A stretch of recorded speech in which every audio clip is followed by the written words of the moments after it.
So I'm going to share the remote server here. All right, so I've got some just some prior projects open, but we're going to start completely new, completely fresh. We're just going to start from a blank slate here.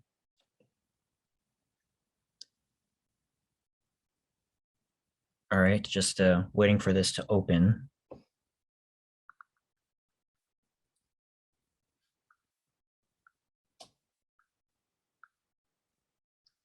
All right, so we have HFSS open. We have a new project here.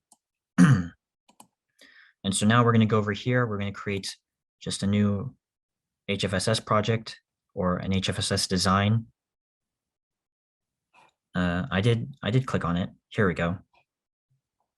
All right, so now starting from a blank slate. So the way we want to start here, well, let's just start by inputting all our variables that we know. So going back to Matlab. Well, I'm going back to Matlab. You're probably just still looking at the remote server screen. So we need our turns variable. We need our B1, the initial distance. And then we need our width. So let's add those. So we have turns. Turns, let's just say for right now is just some decimal like 2.5, and it's unitless. So let's not put any units there. We need B1. So B1 is it is a length. So let's just say it's 2 millimeters for now. And then we need our width. So let's add our width. Width, let's just say is 1 millimeter for now. Or you may find that the more variables that you make in HFSS can significantly improve the ease of optimization, because you could just change just a single variable at a single time and just maybe, change the number of turns or the width of the spiral or whatever shape you may be using. But if you don't have these variables, then you'll have to basically just manually go in through the, and adjust each shape. So that's where just making these variables could really help you out and just kind of make it easier down the road to change it or optimize your design. Yeah, so what Evan's trying to say is that we're trying to make a really robust design where you can change any of these variables and it won't you won't get an error. It'll keep hold of itself. It won't crash or anything. So continuing, we have our width, which is 1 millimeter. We'll just make it 1 millimeter for now. And exactly to your point, Everett, too, it's like you're most likely going to be, starting off with, sort of replicating another design. And then from there, you may, start to tweak it to suit like your specifications or, whatever your project is. And so that's where these variables could really come and help. Because you're not just gonna, make one design and it's not just gonna be perfect the first time around. You're gonna have to make, necessary adjustments to meet your your design specifications or exactly. Okay, so we need more variables. We need our A1 here, our spiral factor. So again, A1 is just 2 times the width over pi. So we can see that we get our A1. It's going to be in millimeters. That's all right. And then we also need our TS1 and TE1. So TS1 is just it's just 0 for now. TE1, of course, is 2 times pi times turns. And then we need our TE2. So TE2 is, if I remember correctly, it's okay, so we need R1 first. Let's not go into that. So we need R1. So R1, looking back at my MATLAB here, is B1 plus W plus A1 times TE1. So B1 plus W plus A1 times TE1. So we have our R1 there. That's 13 millimeters right now with 2.5 turns. And then we solve for our TE2. TE2 is is R1 minus B1 over A1. And that is unitless at the moment. And I believe that's all we need for now. Let's just click OK. And then if we need more variables, we'll go to that later. So yeah, let's just get into making our spiral. So I'm going to go over here to the draw equation-based curve right now. And so we can make our lines. So we have these, we have X, Y, Z, start T, and end T. Z is just going to be 0 all the way. We're just going to draw our spiral on the zero, on the what Z equals 0 plane. X, of course, is B1 plus A1 times underscore T, and then times cosine underscore T. Y of T is the same thing, but it's sine instead. Z is 0. Our start T is, of course, TS1. Our NT is TE1. And then our points, let's put NP like before NP, and let's just make that 500 again for now. Oh, and I forgot one more thing. Again, this is so we're doing the inner edge first. So we're not going to end at TE1. It's going to be TE2, if you remember. Because we're going to extend that, we're going to do the taper design first. We're going to extend that inner edge. So we can see we have the inner edge of our first Archimedean spiral arm here.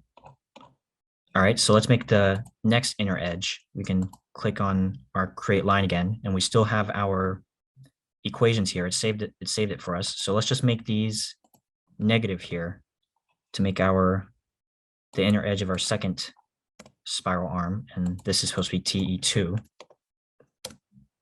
All right, so now we have 2 spiral arms, but we need to make the outer edges too, of course. So to make the outer edges, let's just add plus W here. Let's make these positive too. We'll start with the first spiral arm. So B1 plus W plus A1 times underscore T. Z just remains 0, and this is going to be TE1. All right, so it's all coming together now. And now let's just make the last outer edge. And again, just all we have to do is make these negative. Make this negative, make Y negative. And then Z is 0. TS1, TE1, number of points. All right, it's all coming together pretty nicely now. So I'm just going to rename these just to keep track of which arm is which. So I'm just going to call this arm 1, and then IE for inner edge.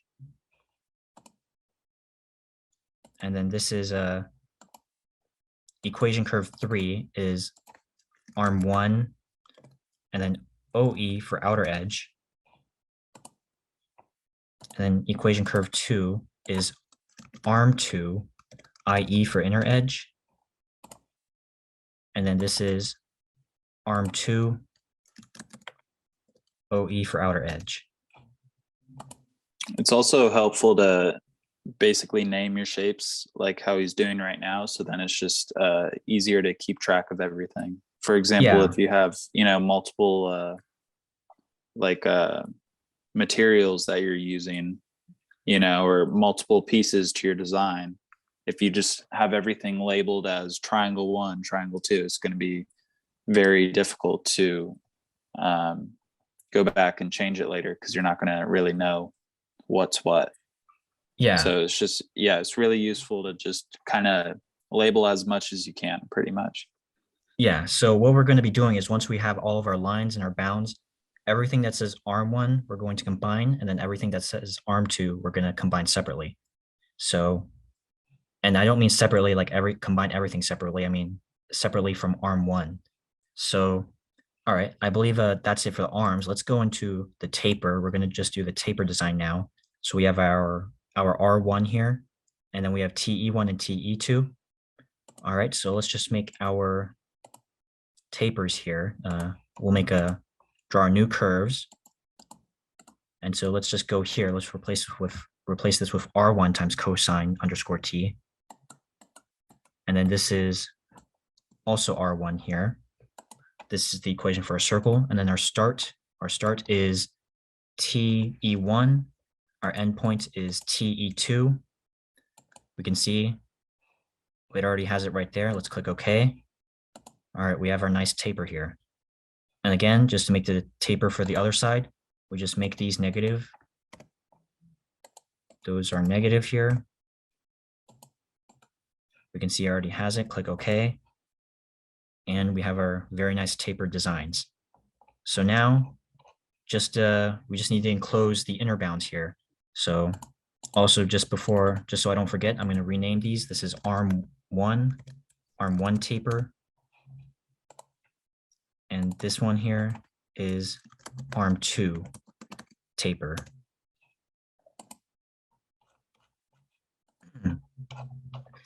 All right, so now we want to go into making these inner bounds. Well, we know, we already know, again, like what the X points are. It's just B1 and then B1 plus W. So let's just go here. So the way we want to do it right here is you don't want to just create a polyline like with this, because this isn't based off an equation. It's just based off what points you're doing, what points you're plotting it here. And so when you do change the variables here, you'll get an error because the polyline just depends on what points you're plotting it at that moment. So if we go into our create equation, so let's make our start t just 0 and our end t just 1. So x of underscore t will be, b1 plus w times underscore t. So that way when underscore t is 0, we're just going to get b1 here. And when underscore t is 1, we're going to get b1 plus w. Y is just 0 all the way. And we can see we already have that inner bound here. Let's click OK. And there it is. So let's call this arm1 and then IB for inner bound. Finally, let's just make our outer bound. Again, we just make everything negative here. So this is negative in parentheses. We already have it here. Let's click OK. Oh, and this should be 0 here. All right.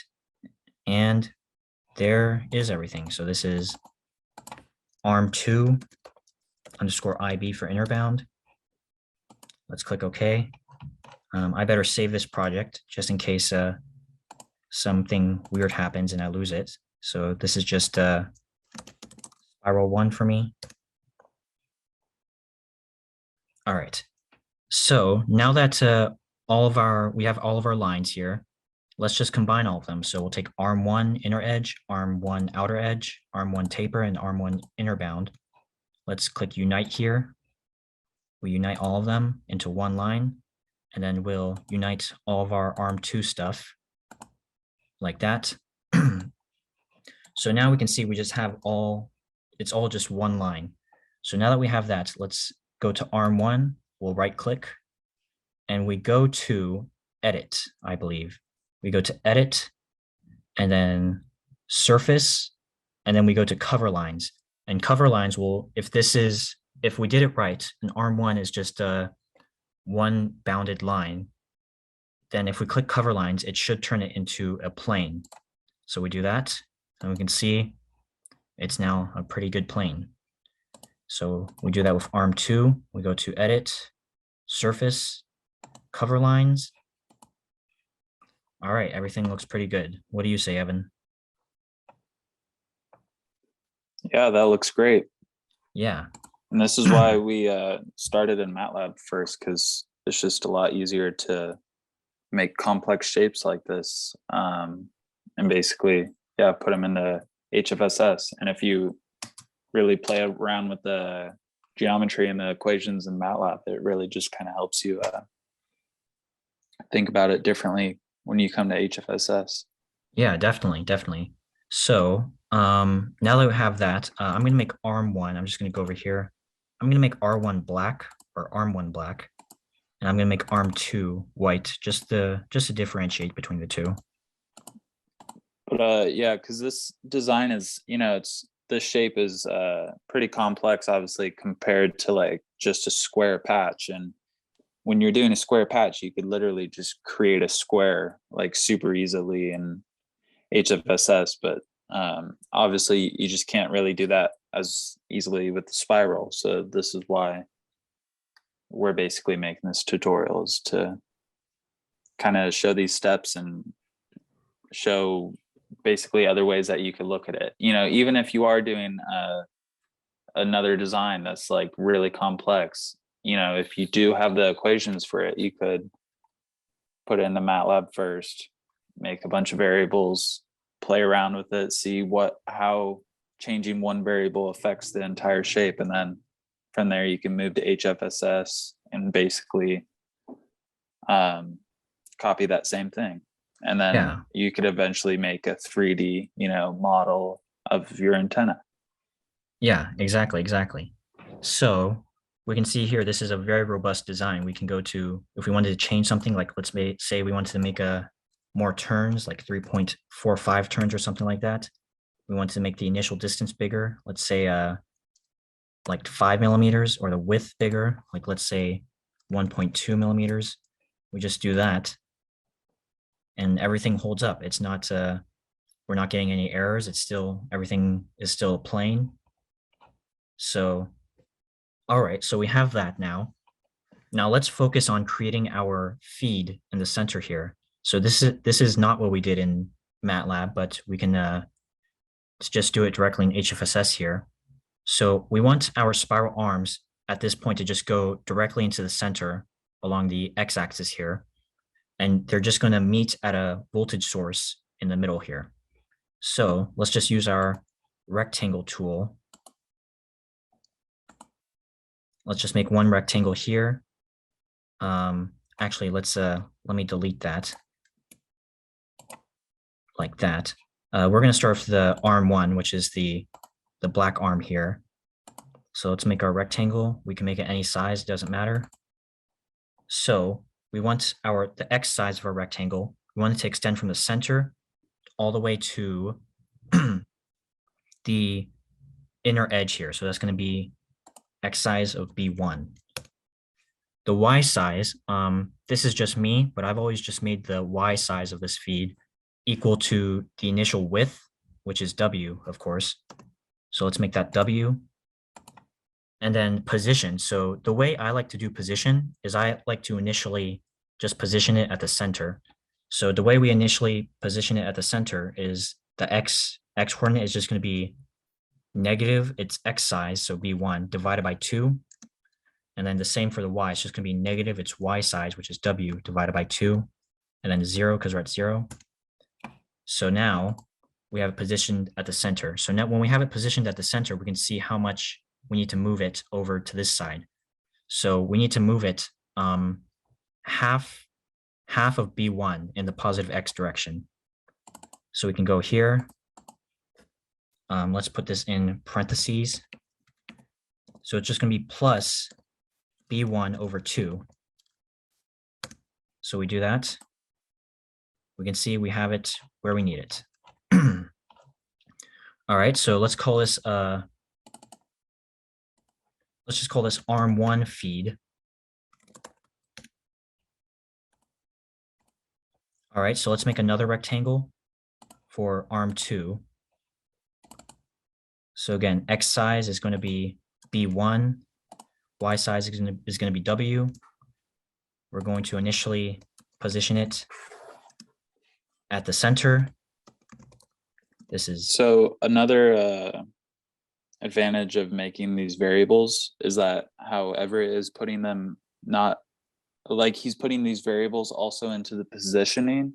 So if you were to go through and change some of these variables, it might not only change like the geometry, but it would change the positioning as well if you do it all correctly. So then so let's just say you wanted to, change the number of turns. Using these variables, you can make it so the geometry still all stays like basically intact while changing that variable. Yeah, yeah. So yeah, so if we do everything in variables, everything will stay intact. We won't get any errors. So this rectangle, we have it positioned at the center. We need to move it negative b1 over 2, yeah, in the x direction. So let me put this in parentheses. So we'll get negative b1 over 2, and we can So you could see, just make that negative b1, right? yeah, yeah, if you wanted to, but I just like to like position it in the center, and then that's just like what I like to do is I like to position it in the center, and then I like to add on whatever I need to. So No, yeah, it yeah, is. that makes sense though, for sure. Yeah, but you're Because right. It is a negative b1. So because yeah, you you're. could doing it that way though, you could also adjust, how much you're moving it from the center. So then Mhm. you know what I'm saying? Yeah, But yeah. yeah, it's cool. All right. There's really a lot of different ways you could do things in HFSS. There's never really one way to do things. So sometimes, you'll find maybe little shortcuts or little tricks that you could use. Yeah, and then I'll call this arm2 underscore feed. Okay, so here I can see I made a little mistake here. I actually want to extend these rectangles a little farther outward until they reach like this halfway point here of this arm. So what I'm going to do to fix that is I'm going to create rectangle, and instead of x size equals b1, I'm going to call this x underscore feed, and we want it to be b1 plus 0.5 times w. So we have that. So this is x underscore feed. And then, okay, so we almost have it where we want it to be. So first, let's get rid of this. Let's position it at the center again. We'll see how much, we'll just start over, see how much we need to move it. So we just need to move it by half the x underscore feed. So we just need to do plus x underscore feed divided by 2. So this would just be the same as just putting 0 for this point. But this is just like how I like to think about it. So okay, and we can see we have it where it needs to be. And I'll show you why we want to do this later. All right, so we have that, and let's do it for the other side here. So arm2 underscore feed. So we'll make this x underscore feed. We'll replace b1 here with x underscore feed, and right here also. All right, we have these where it needs to be. And so the reason I want to do this is because I want to make a circular, like I want it to go circular here and then here, if that makes sense. I don't want it to just be like a line here and some angular line here. I want it to just be a round circle here to the feed. So the way I'm going to do that is I'm going to make a circle here. And this circle is going to have a radius of 0.5 times W. So we can see that. So it fits perfectly in these rectangles here. And now we want to move this circle. So we want to move it in the X direction. We want to move it to this point here where these two intersect. So that is going to be our X feed, I believe. So this is going to be X underscore feed. Yeah. So now we can see that when the spiral arm goes into the feed, it's just a very nice circular curve here. So we'll do that for the other side too. We'll make a circle. This is 0.5. The radius is 0.5 times W. The position is negative X underscore feed. All right, and we have it over here. So, and then let's rename our circle. So this is arm1. Let's just call this arm1 underscore circ. And this is going to be arm2 underscore circ. All right, so we have those. And now let's just do some more uniting. So we have our arm1 right here. Let's combine it with the arm1 feed and arm1 circle. Unite here. And then we have our arm2 spiral arm, the feed, the circle. Let's unite again. All right. And we're uniting. And now we have this really nice feed in the center and everything's coming together pretty nicely. Don't you think, Evan?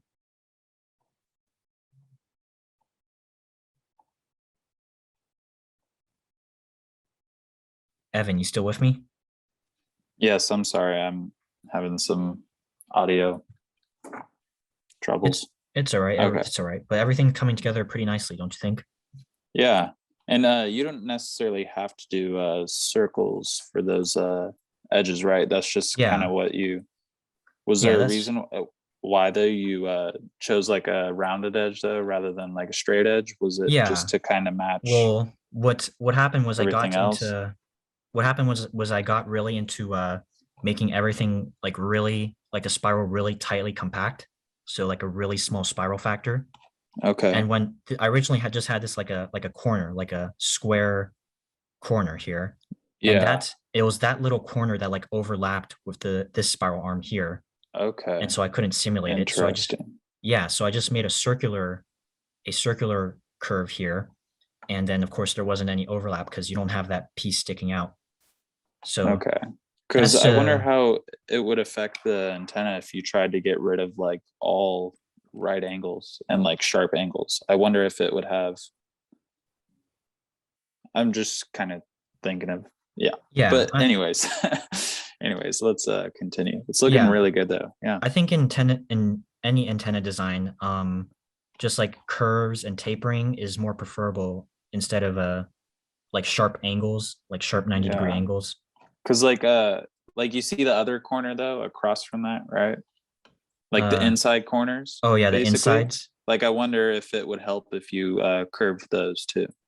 Yeah, it might be. I'm not quite sure how to do that yet. Um, Yeah, but that would be something interesting to look at maybe in the future. yeah, definitely, definitely. That's cool. Like Yeah, maybe you could put like a circle within a square, cut it out, and then use what's left over, like those edges, to basically insert those right there yeah, that's not a bad idea. It's all about just to being make. creative and figuring that Yeah, out.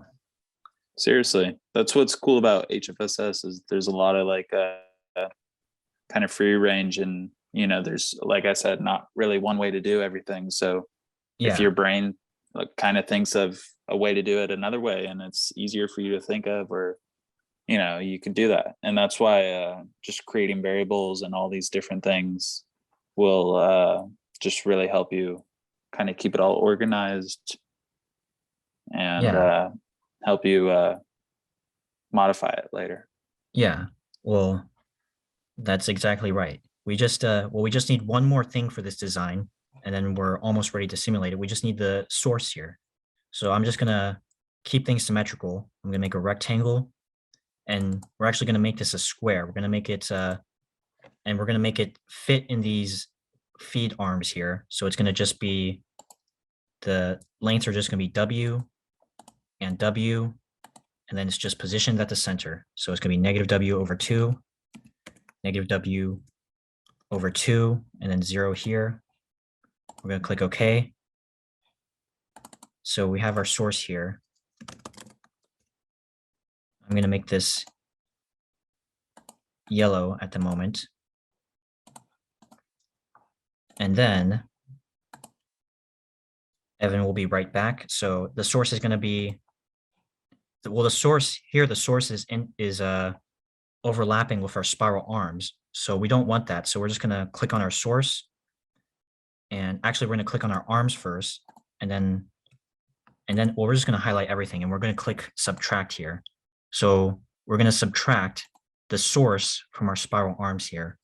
Now we don't want our source to disappear completely. So we're going to click on this clone tool objects before operation. We're going to click OK.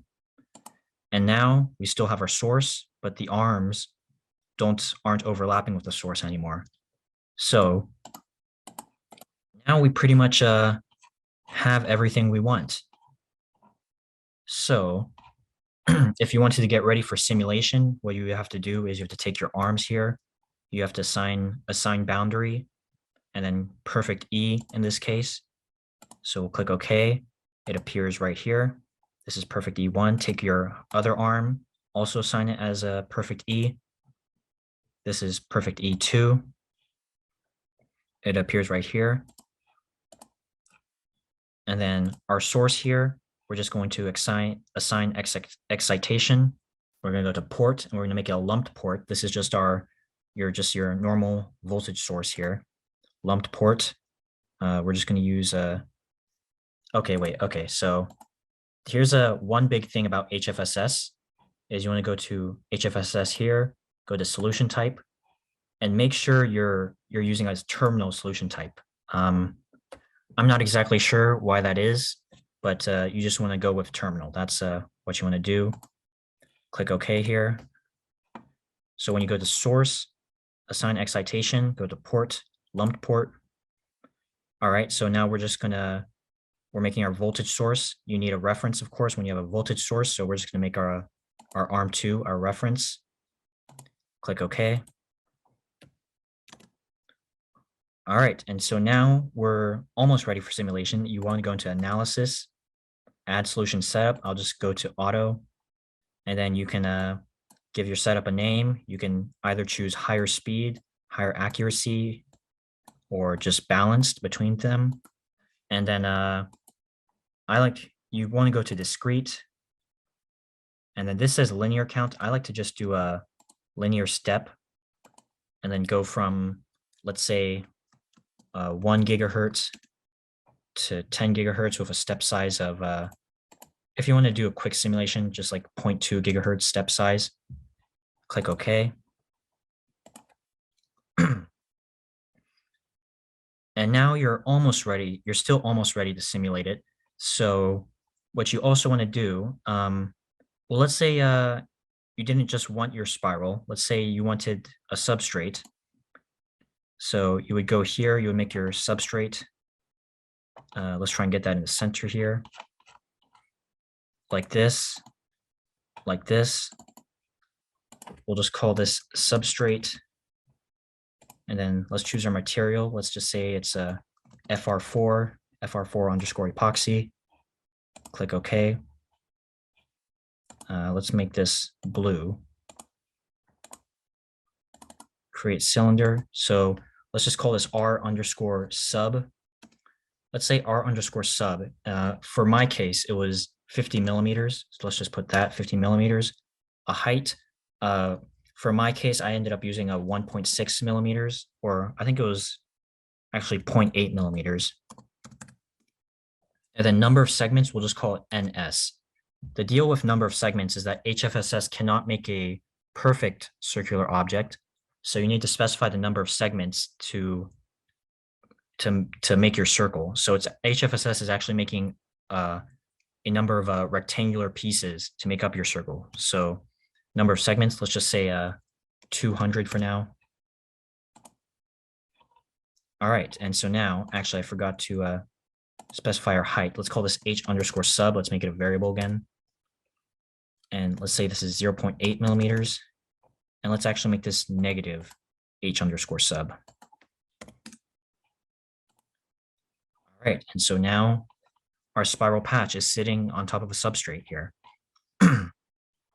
So let's, and because our design is very robust in these first 3 parameters, we can just change them. Like we can change the number of turns. So let's say 7 turns. Click OK. And we see we still have some more room here. So let's just go to, let's say 9 turns. All right, that looks pretty good. So it fits all on the substrate here. So now you can also put a cavity back if you want. So in my case, when I made the cavity back, I turned the spiral and the substrate upside down so that it would fit easier. It would connect easier to a balun, but we're not going to do the balun right now. So let's go back into substrate here. And instead of negative H underscore sub, we're just going to do positive H underscore sub. And we're going to make the substrate just a wireframe so we can keep an eye on the spiral here. And now we could just make a cavity back. So this is pretty easy. We just make another cylinder here. It goes downwards. All right, so our cavity back is going to have a radius of r underscore sub, the same radius here. We're going to make number of segments just ns. And the height. All right, so we want to specify a few more variables. So let's say, let's add a height for our cavity. Let's call it h underscore cav. This is going to be the height of our air cavity within the metal frame. So let's call it h underscore cav. Let's just say it's 8 millimeters for now. And then we also want to specify the width or the thickness of our metal frame. So I'm just going to call this w underscore mf for width of our metal frame. And let's just say it's 1 millimeter for now. So I'm going to click OK. So we already have our metal frame here. So let's also specify our cavity here. So we have our cavity here. So this is cavity. This is metal frame.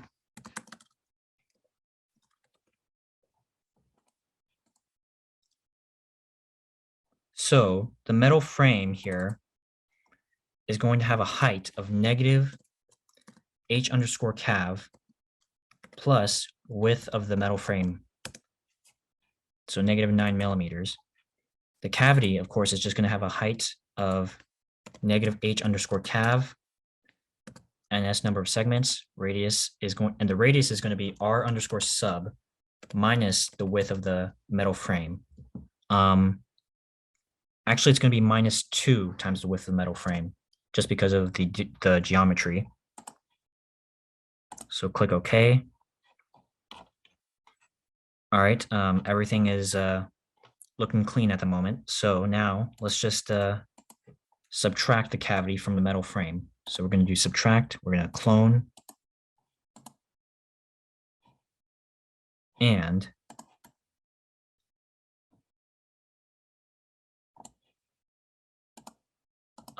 okay, so that means our cavity here, our metal frame is here.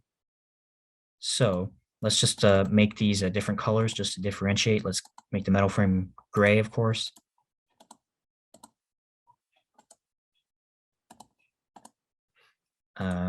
Yeah, so we can see the metal frame and the cavity, of course. Let's just make it a wireframe, just a black wireframe here. All right, so now we can see we have a cavity back here. So we have our cavity back. We don't want our spiral arms touching the cavity back, so let's just reduce the number of turns here. Let's just say 8 turns. And now we pretty much have our cavity back spiral antenna. So we made our spiral arms using the line equations. We made our feed here in the center that goes to a voltage source. And then we just made our cavity and our cavity back, our metal cavity back here. And so that's pretty much all we need. By the way, Evan, are you back?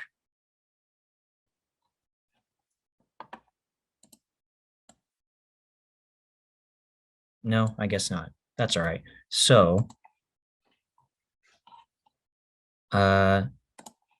now that we have that, oh, and we also want to specify our far field radiation. So the easiest way to do that is to just right click on the background here and go to create open region. And then just do the default here, click OK. And that automatically creates a far field region for your antenna. So we can see it's right here. We have 3D azimuth and elevation. And now you're pretty much ready to simulate your antenna. It's a really robust design, so you can change these variables at the top here. You can also change your cavity here. the height of your cavity. You can also change the width of the metal frame. And maybe the radius of the substrate. If you want a bigger or a smaller spiral antenna. And so we can change all of these. Like, let's say we wanted this like 4.23 or something. Wanted B1 to be, I don't know, like a 1.23 or something. The width to be maybe like 0.784. And it's a really robust design. Your spiral, you won't get any errors. Everything will just keep together. And yeah, that's pretty much all I have to show about Archimedean spirals. I also plan on making a tutorial about equiangular spirals too, and also balance. So that's all for this one, and stick around for that.